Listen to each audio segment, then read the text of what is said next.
Isang mapagpalang araw sa lahat. Welcome back po ulit sa aking YouTube channel Maya Vlogs. Today's video guys is atin tunghayan ang talambuhay ng isang 16 years old na nagkaroon ng anak. Pero bago po natin simulan, kung ikaw ay bago sa channel na ito, please mag-subscribe na po tayo at huwag kalimutang pindutin ang bell button for more updates. At syempre huwag po natin kalimutan suportahan ang ama at founder ng Kailengap na si Kuya Val Santos Matubang, Ate Edna Vlog, Kailengap Rab, Jack Tapia Matubang, lahat ng K-Boys, at ang aming team leader KOGR Hong Kong na si Marie Pineda. Siya si Jingjing 16 years old at nakatira sa bahay na ito. Si Jingjing ay isa sa 10 magkakapatid. Siya ay isang tomboy na nagkaanak. Si Jingjing ay nagkaroon ng anak noong siya ay 14 years old. Nagkaroon po siya ng anak dahil sa di kagustuhang pangyayari. Pero kahit ganun pa man napaka-bless po si Jingjing at mayroon siyang magulang at kapatid na napaka-supportive.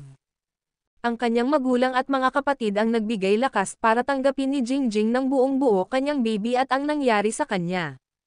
Kaya naman hanggang ngayon ay sila ay sama-samang itinataguyod ang lahat para sa kanilang pamilya.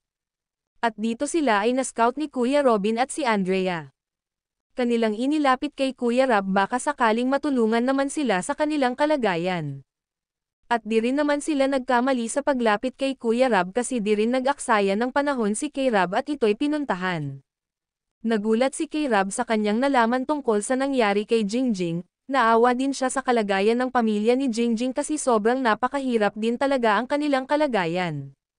At alam naman natin guys na sobrang matulungin talaga si Kay Rab, siya ay nagbigay ng 10,000 pesos para sa pangangailangan ni Jingjing at ang kanyang baby. Laking pasalamat ni Jingjing at sabi niya po is makakabili na rin daw siya ng gatas ng kanyang baby, gamit sa bahay at panggastos sa eskwela.